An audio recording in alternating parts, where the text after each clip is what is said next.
गुरु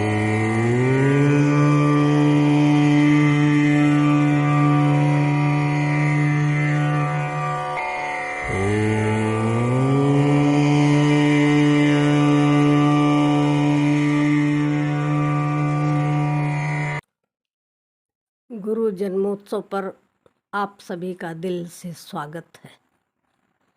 गुरु और शिष्य का नाता ऐसा है जैसे किसी मछली का सागर से रिश्ता हो। प्यारे नौतुम की याद में इतना तो कहूँगी ही कि मुर्शिद तुम्हारे इश्क ने कमाल कर दिया, मुर्शिद तुम्हारे इश्क ने कमाल कर दिया, आशिक बना के हमको माला माल कर दिया। जमाना खुदा के होने पर सवाल कर दिया, पर दिल में दिखा के तूने तो निहाल कर दिया, पर दिल में दिखा के तूने तो निहाल कर दिया। गुरु ने अपना प्रेम लुटाकर आज धन्य कर दिया। मेरे प्यारे गुरु नौतुम साहब जी की हर कुंडलिया लाजवाब है। हर कुंडलिया हमारे जीवन को संवारने के लिए बनी है। हर कुंडलिया का शब्द जीवन में उपयोग करने के लिए, अनुभव करने के लिए बना है, पर हम इसकी कदर नहीं करते। उसी कुंडलिया में से आज एक कुंडलिया ले रही हूँ, पर आज की कुंडलिया बहुत खास है क्योंकि यह गुरु महाराज को बहुत प्रिय थी। जब मैं कोई 16-17 साल की थी तब उन्होंने मुझे इस कुंडलिया को समझाया था, पर अब मैं स्पष्ट देखकर कह सकती हूँ कि यह कुंडलिया इतना विशेष क्यों है, क्योंकि इसमें प्रेम और ध्यान का संगम है। इस कुंडलिया की पहली लाइन में ही गुरु का प्रेम और उपदेश इतना स्पष्ट और साफ साफ लिखा हुआ है कि क्या कहूँ। मुझे दुख इस बात का है कि तुम इस पर सोचते नहीं, पूछते नहीं, चलते नहीं। पूछने से क्या घट जाएगा तुम्हारा? हाँ, पूछने से अहंकार घटता है और ज्ञान बढ़ता है। फिर न पूछने से अज्ञान और अहंकार तो बढ़ता ही जाएगा। गुरु से लोग क्यों बचते हैं? क्योंकि अहंकार उन्हें सबसे प्रिय है।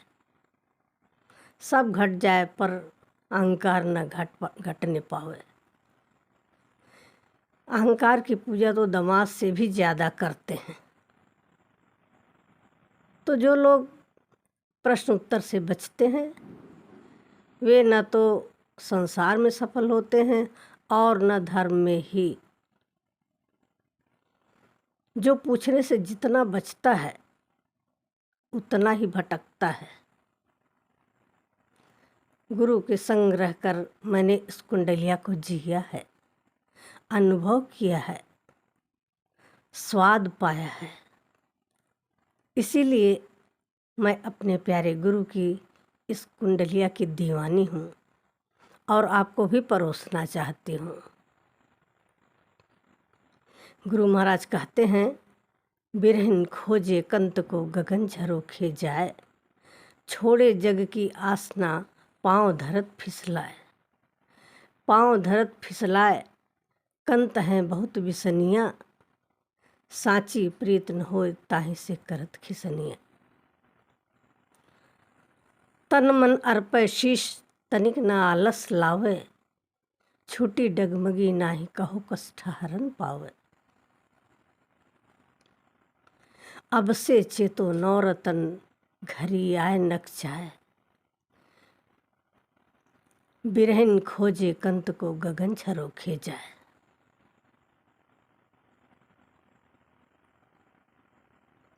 आज इस कुंडलिया की सिर्फ 4 लाइन पर ही बात करूंगी। तो नौतुम साहब कहते हैं, बिरहिन खोजे कंत को गगन झरोखे जाए, छोड़े जग की आसना पांव धरत फिसलाए। जीवन में एक धार्मिक यात्रा की शुरुआत यहीं से होती है, विरह से, वियोग से, अभाव से या किसी की मृत्यु से होती है। जिसने इस किताब की यह एक लाइन समझ ली तो उसने पूरी किताब समझ ली। इसकी एक लाइन में इतना दम है कि तुम भवसागर पार कर लोगे। इसकी एक लाइन जो नहीं समझा और नहीं जिया, उसका किताब पढ़ना व्यर्थ। वह गुरु का शिष्य तो हो ही नहीं सकता। कितना स्पष्ट लिखे हैं कि बिरहिन खोजे कंत को गगन झरोखे जाए। जिसके भीतर विरह होगा, तड़प होगी, प्यास होगी, वह खोज पर जाएगा। वह अपने कंत को, अपने प्यारे को खोजेगा ही। खोजने पर ही पूरा जोर दिया है। जो खोजने से बचता है वह पूजा में अटक जाता है। पूजना नहीं, खोजना है। पर किसे खोजना है, कहाँ खोजना है, यह खोज की भावना कहाँ से जन्म लेती है? खोज सदा कुछ पढ़ने से, सत्संग से या किसी की मृत्यु से शुरू होती है। और सत्संग एक जीवित गुरु से ही मिलता है। गुरु से सत्संग और सत्संग से खोज या विरह का जन्म होता है। विरह को समझना हो तो कभी मीरा के आंसुओं से पूछो। विरह को पूछना हो तो कभी कबीर की झोपड़ी पर जाओ। विरह को देखना हो तो नानक की माँ से पूछो। जब नानक परमात्मा के लिए रात रात भर जागते और रोते थे, तो बिरहन की यही दशा होती है, जिसमें परमाशा, प्रतीक्षा, पुकार, खोज, धैर्य छिपी और बनी रहती है। यही सतत प्रतीक्षा ही भक्त की खोज है। सिर्फ एक ही चाहत जिंदा रहती है, मिलने की। प्रतीक्षा तो करनी है, पर किसकी? कंत की। साधारण भाषा में कंत का अर्थ पति होता है। पति का दूसरा अर्थ सद्गुरु होता है, जिससे हम निस्वार्थ प्रेम करते हैं। और कंत का तीसरा अर्थ है परमात्मा। तो साधारण प्रेम व्यक्ति से, प्रेमी से, पति से शुरू होता है और गुरु के पास जाकर और विकसित होता है और फिर अंत में परमात्मा के प्रेम का प्यासा हो जाता है। पर हम सारे लोग साधारण प्रेम में भटक जाते हैं। साधारण प्रेम का मतलब दूसरे के तन मन धन से प्रेम करना।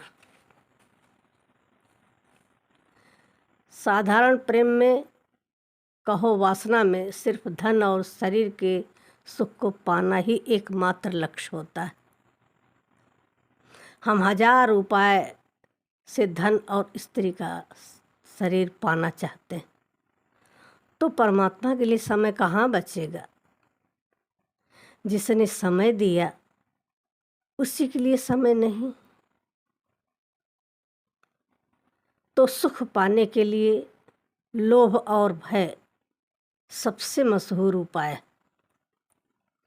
और भी उपाय हैं, मार खाना पड़े या किसी को मारना पड़े, सब मंजूर है साधारण प्रेम को। एक बार लप्पू अपने क्लास में पढ़ रही एक सुंदर लड़की को प्रपोज किया, मतलब प्रेम करने के लिए प्रस्ताव भेजा। अपनी बॉडी लैंग्वेज से आई लव यू का संकेत किया। फिर क्या हुआ, वह लड़की तो लप्पू को खूब गाली दी, जमकर बरसी, फिर पकड़कर अच्छे से धुनाई की, पीटती और घसीटती रही, फिर नाली में धक्का लगा दी। पूरा मोहल्ला इस दीवाने की पिटाई को देखता रहा। फिर किसी तरह कराहते हुए लप्पू नाली से बाहर आया और लड़की से बोला, तो क्या मैं इनकार समझूं? आपने कुछ बोला नहीं, जवाब नहीं दिया। सोचो, इतना लात घुसा खाकर भी लप्पू बड़ी आशा से पूछ रहा है, तो क्या मैं इनकार समझूं? सोचो, क्या लात घुसा उत्तर नहीं था? जिसे प्रेम करना होता तो तुम्हारी पिटाई करता, मगर वासना पीटने को तैयार है कि शायद उसे अब भी मुझ पर दया आ जाए। लड़का तो प्रेम में सब स्वीकार कर रहा, पर लड़की पिटाई करके इनकार कर रही। तो साधारण प्रेम, शारीरिक प्रेम बस कुछ दिनों का मेहमान होता है। जो जो शरीर से प्रेम करेगा उसके जीवन में दुख ही बचेगा। सत्संग हमें शरीर के प्रेम से ऊपर गुरु के प्रेम में जोड़ता है, ताकि एक दिन हम परमात्मा के प्रेम में पड़ जाएं, उसका प्रेम पा सकें। उसका प्रेम ही एकमात्र प्रेम, बाकी सब दिखावा है, वासना है। गुरु महाराज कहते हैं, विरहीन खोजे कंत को गगन झरोखे जाए। तो इसमें आधी लाइन तो प्रेम से परिपूर्ण है और शेष आधी लाइन ध्यान से। अब जब खोजना ही है तो किस दिशा में खोजें? तो कहते हैं गगन झरोखे जाए, अर्थात गगन में, आकाश में, भीतर के शून्य में। जैसे आकाश में पंछियों का आना जाना होता है, वैसे ही पंछी की तरह अपनी चेतना को, सूरत को आकाश की ओर उड़ान दो। अपनी चेतना को अदृश्य की ओर, आकाश की ओर ले जाना ही विहंग योग मार्ग है, जिसका उपदेश गुरु महाराज करते थे। जब चेतना आकाश में गमन करती है तो साधक का तन मन ऐसे छूट जाता है जैसे पंछी अपने घोंसले या पिंजरे को छोड़ जाता है। भीतर के आकाश में साधक को बहुत से अद्भुत अनुभव होते हैं, क्योंकि इस उड़ान का कभी अंत नहीं आता। क्योंकि साधक प्रेम और ध्यान के अपने दो पंखों से अनंत का आनंद लेने लगता है, शून्य का झरना बहने लगता है। अनंत का आनंद ही मुक्ति बन जाता है। गुरु महाराज आगे कहते हैं, छोड़े जग की आस ना पांव धरत फिसलाए। जो संसार से जितना आस लगाए रहता है, वह आकाश की यात्रा में ध्यान में उतना ही फिसलता जाता है। आशा संसार की होगी तो यात्रा आगे कैसे होगी? क्योंकि चेतना तो एक समय में एक ही दिशा में जाएगी। याद रखना, संसार, परिवार, समाज नहीं छोड़ना है, बस उनसे सुख की आशा, अपेक्षा, आदर की मांग छोड़नी है। आपने वह कहानी जरूर सुनी होगी जब राजा जनक ने सुखदेव जैसे ज्ञानी को एक बहुत बड़ी सीख दी। एक बार की बात है, जब वेद व्यास जी को लगा कि मेरा पुत्र ज्ञान से तो परिपूर्ण है, पर ध्यान से, सत्य से वंचित है, और जब तक जीवन में सत्य और करुणा न उपजे तब तक सारा ज्ञान व्यर्थ। सत्य के बिना शांति असंभव है। ज्ञान का काम है रास्ते को साफ करना। ज्ञान दुख को, पाखंड को, भ्रम को, वासना को देखने की आँख है। ज्ञान दुख के मूल कारण को देखने की क्षमता देता है, पर सत्य तो गुरु के उपदेश और जागरूकता की साधना से मिलेगी। तो वेद व्यास जी ने अपने पुत्र सुखदेव जी को परम ज्ञानी जनक के पास भेजा। ज्ञान तो बहुत है सुखदेव के पास, जैसे किसी के पास किचन का सारा सामान भरा हुआ हो पर उसे भोजन बनाना ना आता हो। और भूख तो भोजन से ही मिटेगी, किचन के सामान से नहीं। सत्य तो भोजन के स्वाद की तरह जो तृप्त कर देता है। तो सुखदेव जी अपने पिता की आज्ञा से राजा जनक के पास पहुँचे और उनके द्वार से ही उन्हें संदेश भेजे कि मैं आपसे मिलना चाहता हूँ। सुखदेव जी को बड़ी आशा थी कि जनक स्वयं लेने आएंगे, पर जनक जी न तो स्वयं लेने गए और न कोई उत्तर ही भेजे कि कब मिलना होगा, क्योंकि जनक जी देखना चाहते थे कि सुखदेव जी क्या वास्तव में सत्य के आत्मा के प्यासे हैं। यदि सत्य के प्यासे होंगे तो प्रतीक्षा करेंगे, क्योंकि यदि प्रतीक्षा करते क्रोध होगा तो उनके भीतर कामना जरूर होगी। इस तरह से सुखदेव की काम, क्रोध, प्रतीक्षा, प्यास और धैर्य सबकी परीक्षा हो जाएगी। पर सुखदेव जी 3 दिन तक राजा जनक के द्वार पर ठहरे प्रतीक्षा कर रहे थे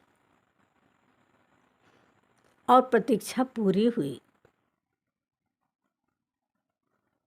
पर आज के समय में न ज्ञान है, न प्रतीक्षा है, न प्यास है, न तो धैर्य ही, तो फिर कैसे उपदेश या ध्यान काम करेगा? अगर मैं किसी से कह दूं 3 घंटे बाद दर्शन मिलेगा तो हम मार्केट जाकर चाय पानी कराएगा, नहीं तो 2-4 लोगों से फ़ोन पर बात ही करेगा। मतलब उस प्रतीक्षा के समय में वह दूसरों को ही अपने दिमाग में भरता रहेगा, जबकि सच्ची प्रतीक्षा तो वह है जब मिलने वाले के प्रति पूरा समय समर्पित हो। तो जब राजा जनक ने देखा कि सुखदेव जी सच में सत्य के प्यासे हैं और उन्हें मेरे ऊपर कोई क्रोध नहीं या शिकायत नहीं आई, तो उन्होंने राजभवन के अंदर आने की अनुमति दी। सुखदेव जी अपना कमंडल द्वार पर ही रखकर सेवक के साथ भीतर गए। भीतर जाकर देखे तो स्वर्ण सिंहासन,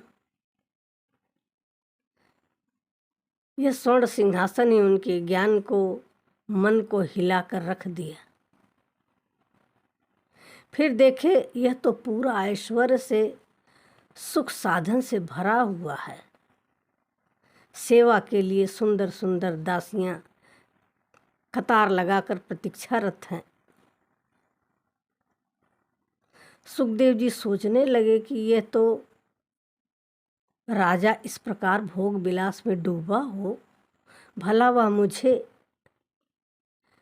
मुझ जैसे त्यागी को क्या उपदेश करेगा।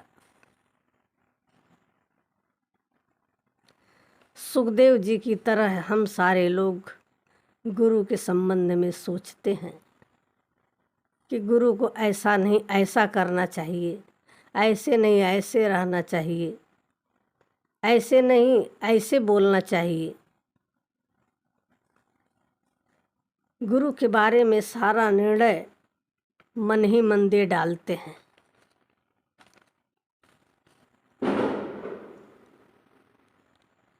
हम सारे लोग छोटे मोटे सुखदेव ही हैं जो अपने ज्ञान से दूसरे को तौलते रहते हैं।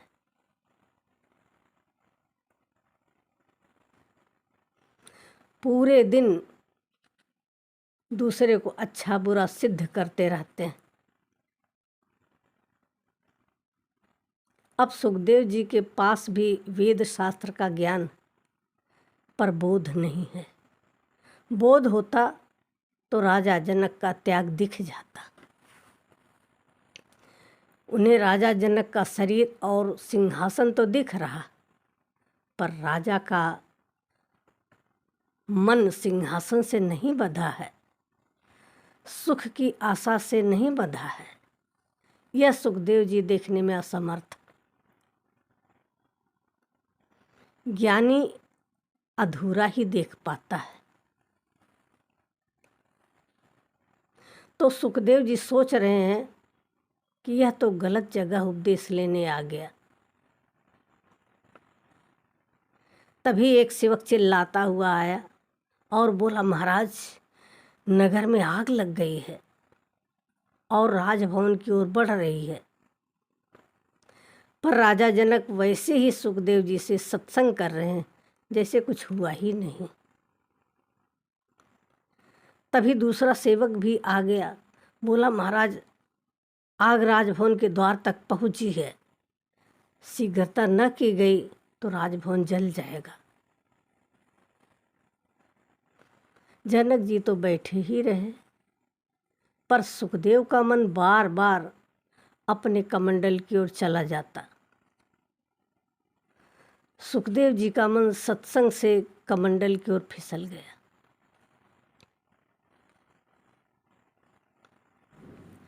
सुखदेव जी ने कहा, महाराज मेरा कमंडल जल जाएगा, मैं लेकर आता हूँ। तब जनक जी ने कहा, हे सुखदेव, मेरा आत्मा रूपी धन अनंत है, वह कभी जल ही नहीं सकता।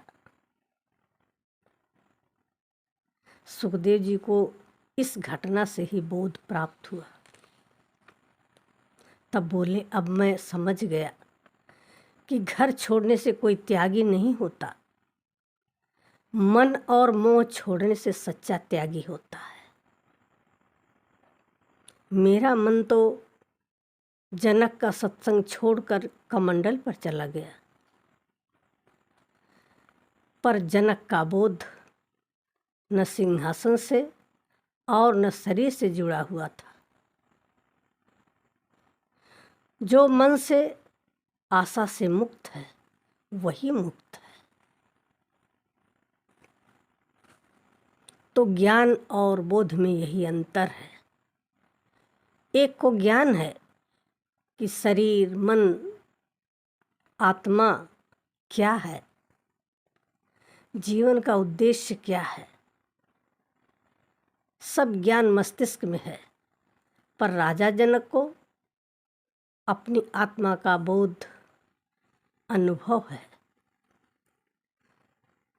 सुखदेव जी समझ गए कि परिवार में रहकर भी दृष्टा बनकर राजा जनक की तरह हर पदार्थों से अलग रहा जा सकता है। जिसने आशा छोड़ दी वही सच्चा त्यागी है। सुखदेव जी राजा जनक जी को बार बार नमन किया और आभार व्यक्त किया। गुरु महाराज आगे कहते हैं, पाँव धरत फिसलाए कंत हैं बहुत बिसनिया, साची प्रीत न होए ताहि से करत खिसनिया। पाँव धरत फिसलाए मतलब हमारा मन सत्संग से, धर्म से, ध्यान से बार बार फिसलकर अतीत और भविष्य में, विचारों में, लेन देन में चला जाता है। ऐसा नहीं कि ये आपके ही साथ होता है, सबके साथ अनिवार्य रूप से होता है। सभी का मन फिसल जाता है। नानक, मीरा, बुद्ध, पलटू, सहजो सबका मन फिसलता था। पर जिसे संसार के सुख में दुख का दर्शन हो जाता है, वह मृत्यु का पल दिखाई देने लगता है, फिर उसका मन संसार में नहीं फिसलता। सत्य की प्यास हो तो सतत साधना से सत्य मिल ही जाता, क्योंकि वह तुम्हारे ही भीतर है।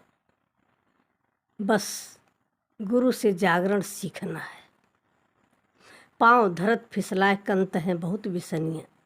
यहाँ कंत का अर्थ पति, प्रेमी पुरुष से है, जो वासना के कारण विशेष लगता है।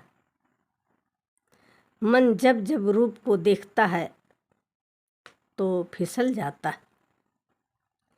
इसीलिए ध्यान का इशारा बार बार आकाश की ओर किया गया है, क्योंकि अदृश्य में फिसलने का भय ही नहीं रहेगा। गुरु महाराज कहते हैं, साची प्रीत न हो ताहि से करत खिसनिया। मतलब संसार में साची प्रीत असंभव है। सच्चे प्रेम की आशा मत रखो, क्योंकि संसार लेन देन पर ही टिका है। यदि सच्चा प्रेम होता तो पति पत्नी, प्रेमी प्रेमिका, भाई भाई में कभी कलह ही नहीं हो सकता। हर रिश्ते में प्रेम के नाम पर हम शोषण ही करते हैं। प्रेम के नाम पर खिसनियाँ अर्थात चिढ़ाते यानी खिसकड़ी करते हैं। जो रिश्ते सिर्फ धन और शरीर के सुख पर निर्भर करते हैं, वे सभी रिश्ते खोखले, जर्जर होते हैं। सच्चे प्रेम के अभाव में पति पत्नी दो ही काम करते हैं, एक दूसरे पर शक और एक दूसरे का शोषण। एक बार एक सक्की पत्नी का शक यानी संदेह दूर करने के लिए पति बेचारे ने दाढ़ी मूंछ बढ़ा ली, पूजा पाठ, सत्संग, ध्यान, भजन करने लगा, यहाँ तक कि गरीबों की मदद करने लगा। मांसाहारी से शाकाहारी हो गया, मतलब सब कमियां दूर कर लिया। पर एक दिन अपनी पत्नी को अपनी सहेली से बात करते हुए सुना तो वह बेहोश हो गया। उसकी पत्नी सहेली से कह रही थी कि कमीना, आप तो पूजा पाठ करके स्वर्ग की अप्सराओं को पाना चाहता है तो मैं तो यही कहूँगी कि अपनी आदत बदलो। पर शक दूर करने का उपाय तुम्हें और शक के घेरे में ला देगा। तभी तो गुरु महाराज कहते हैं, साची प्रीत न होए। साची प्रीत, सच्चा प्रेम हो ही नहीं सकता। सच्चा प्रेम तो उसी दिन लापता हो गया जब व्यक्ति धर्म से, सत्संग से, ध्यान से दूर होने लगता है। जब पति पत्नी एक दूसरे से झूठ बोलने लगे, एक दूसरे से बचने लगे, तो प्रेम कठिन हो जाता है। इसलिए मैं बार बार कहती हूँ, जब तक बच्चों के जीवन में सत्य और प्रेम का जन्म न हो तब तक उन्हें शादी नहीं करना चाहिए। कभी कोई शादी शुभ मुहूर्त में नहीं होती। जब तक बच्चों के जीवन में शिक्षा के साथ साथ सत्यम शिवम सुंदरम न हो तब तक उस बच्चे का शुभ मुहूर्त आया ही नहीं। गुरु हमें सत्संग से सच्चे प्रेम की ओर ले जाता है। गुरु हमारी समझ और संवेदना को जगाता है। कब सोचोगे, कब समझोगे, कब जागोगे? मुझे तो नौ तुम का प्यार लुटाना है, लुटाती रहूँगी। जिसने प्रेम को नहीं जाना वह गुरु को क्या जानेगा।